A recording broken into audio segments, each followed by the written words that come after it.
दिल्ली के बॉर्डर पर किसानों ने फिर एक बार मोर्चा खोल दिया है। शंभू बॉर्डर पर किसान आंदोलन पार्ट 2 के 200 दिन पूरे होने पर हरियाणा और पंजाब समेत कई राज्यों के किसान यहां जमा हुए हैं। किसानों को अपना समर्थन देने के लिए इंटरनेशनल रेसलर विनेश फोगाट भी वहां पर पहुंची। किसानों के मंच पर विनेश फोगाट का स्वागत किया गया और इसी मंच से विनेश फोगाट ने किसानों के हक में आवाज भी लगाई।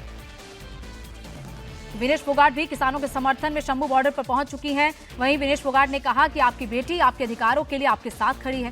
विनेश फोगाट ने कहा कि किसानों को तब तक अपना आंदोलन नहीं समाप्त करना चाहिए जब तक उनकी मांगें पूरी नहीं होती। उन्होंने आगे ये भी कहा कि जब तक आपके अधिकार नहीं आपको मिल जाते, आपको यहीं बॉर्डर पर डटे रहना चाहिए। शंभू बॉर्डर पर विनेश फोगाट अपने पति सोमवीर राठी के साथ पहुंची थी। विनेश फोगाट ने सरकार से अपील करते हुए कहा कि लाखों किसान 200 दिनों से धरने पर बैठे हुए हैं। सरकार को उनकी मांग पूरी करनी चाहिए।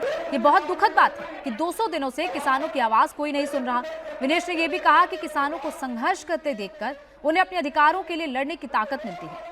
दरअसल शंभू बॉर्डर पर पंजाब साइड में किसानों का 13 फरवरी से आंदोलन चल रहा है और वो आंदोलन अब आज एक महापंचायत के रूप में सामने आया, क्योंकि 200 दिन इस किसान आंदोलन पार्ट 2 को हो गए हैं, जहां पर विनेश फोगाट पहुंची थी।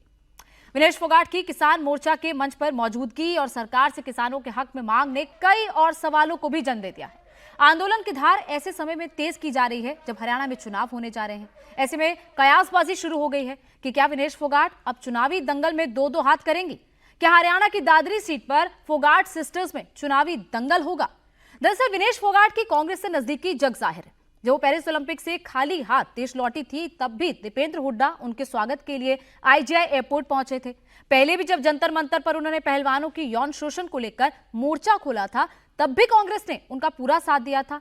ऐसे में अगर विनेश कांग्रेस के टिकट पर चुनावी मैदान में आती हैं, तो हरियाणा की दादरी सीट पर उनकी टक्कर अपनी ही चचेरी बहन बबीता फोगाट से होगी, जिन्होंने बीजेपी के टिकट पर 2019 का चुनाव लड़ा था। हालांकि उस वक्त तो चुनाव हार गई थी, लेकिन बबीता इस बार भी बीजेपी से टिकट की ही दावेदार हैं।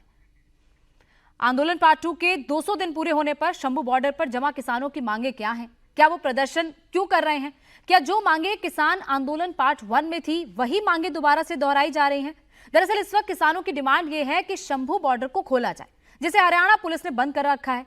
शंभू बॉर्डर के एक तरफ किसान मोर्चा जमाए बैठे हैं, दूसरी तरफ हरियाणा पुलिस के बैरिकेड लगे हुए हैं। शंभू बॉर्डर में तनाव को देखते हुए 13 फरवरी को हरियाणा पुलिस ने बॉर्डर को बंद किया था। हर जगह पे किसान है ना। वो अगर नाराज है तो आपको वो खिलाड़ियों पे भी नुकसान होता है। अगर वो हमें खाना नहीं देंगे, मैं वही बोल रही हूँ, अगर वो हमें खाना नहीं देंगे तो हम कैसे कॉम्पीट करेंगे? लेकिन वो इतने निर्दयी नहीं है, ये खाना देते हैं पूरे देश को। इतना सब होने के बाद भी ये लोग खुले दिल से पूरे देश को आज भी अनाज दे रहे हैं। ये चाहे तो सब कुछ बंद कर सकते हैं देश का, लेकिन बड़ा दिल है इनका बहुत ज्यादा, और सरकार को भी बड़ा दिल दिखाना चाहिए इस मामले में। लाचारी महसूस होती है कई बार कि हम कुछ कर नहीं पाते हैं। हम देश को रिप्रेजेंट करते हैं इतने बड़े बड़े लेवल पे, लेकिन अपने परिवार को दुखी देख के हम कुछ कर नहीं पाते हैं। तो बस सरकार से यही निवेदन है कि सुनना चाहिए। जैसे आपने पिछली बार अपनी गलती मानी थी, आपने माना था कि कुछ गलत हुआ है, उसके बाद आपने जो वादे किए थे वो पूरे करने चाहिए। और ऐसे मतलब हमारा देश ऐसे उन्नति नहीं करेगा अगर हमारे अपने लोग ऐसे सड़कों पे बैठे रहेंगे, तो देश को भी नुकसान होता है इस चीज से। हो गए हैं अभी भी बैठे हैं, लेकिन हौसला देख के मुझे ऐसे लग रहा है कि हौसला झुका तो है ना। जब लंबा कोई आंदोलन चलता है तो लोगों में एक उम्मीद टूटने लग जाती है, क्योंकि हम ऐसी जगह से निकले। जब हम दिल्ली में बैठे थे तो हमारे भी हौसले ऐसे होते था कि पता नहीं कब मानेंगे, है ना। लेकिन हौसला देख के ऐसे लग रहा है कि आज पहला ही दिन है। तो शंभू बॉर्डर पर विनेश फोगाट का पहुंचना ऐसे में यह सवाल भी खड़ा करता है कि क्या यहीं से विनेश फोगाट की अब राजनीति में एंट्री होने वाली है? वहीं आंदोलन की अगर बात करें तो आंदोलन पार्ट 2 के 200 दिन पूरे हो गए हैं, लेकिन शंभू बॉर्डर पर जो किसान पिछले 200 दिन से जमा है, आखिर वो प्रदर्शन क्यों कर रहे हैं? उनकी मांगे क्या हैं? क्या वो वही मांगे हैं जो आंदोलन पार्ट 1 में थी? दरअसल इस वक्त किसानों की डिमांड है कि शंभू बॉर्डर को खोल दिया जाए, जिसे हरियाणा पुलिस ने पिछले 200 दिन से बंद कर रखा है। शंभू बॉर्डर के एक तरफ किसान मोर्चा जमाए बैठे हैं, तो दूसरी तरफ हरियाणा पुलिस के बैरिकेड्स लगे हुए हैं। शंभू बॉर्डर में तनाव को देखते हुए 13 फरवरी को हरियाणा पुलिस ने बॉर्डर्स को पूरी तरह बंद कर दिया गया था। उसके बाद ये मामला हरियाणा और पंजाब और हरियाणा हाईकोर्ट पे पहुंचा, सुप्रीम कोर्ट तक ये मामला गया, लेकिन सुप्रीम कोर्ट ने भी यही कहा कि यथास्थिति बनाए रखी जाए। इसके अलावा किसान एमएसपी पर भी लीगल गारंटी कानून लाने की मांग कर रहे हैं। किसानों की कर्ज माफी की भी मांग लगातार किसानों की तरफ से इस आंदोलन में की जा रही है। केंद्र की मोदी सरकार ये रास्ता खोले और रास्ता खोलकर हमें दिल्ली देश की राजधानी में जाके पीसफुली अपना प्रदर्शन करने का हक दे।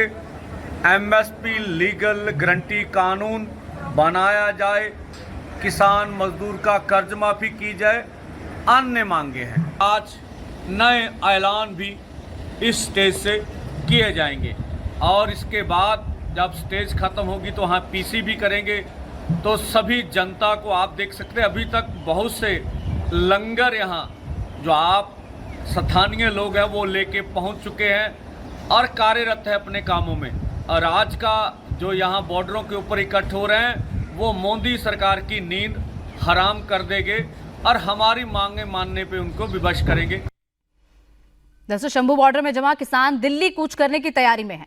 इसकी वजह से दिल्ली की तरफ जाने वाले बॉर्डर पर भी सुरक्षा और चेकिंग बढ़ा दी गई है। दिल्ली के 3 ऐसे बॉर्डर हैं जहां पुलिस और किसान आमने सामने हैं। इनमें सबसे पहला शंभू बॉर्डर, दूसरा खनौरी बॉर्डर, जबकि Dabwali border, Singhu border, Jaisingh Khera border, Tikri border में एहतियातन अलर्ट रखा गया है। दिल्ली पुलिस की वहां पर तैनाती की गई है ताकि अगर किसान आगे बढ़ने की कोशिश करते हैं तो उनको रोका जाए। और अब वक्त एक ब्रेक का है। ब्रेक के बाद आपको दिखाएंगे महाराष्ट्र में मूर्ति पर क्यों मची है महाभारत।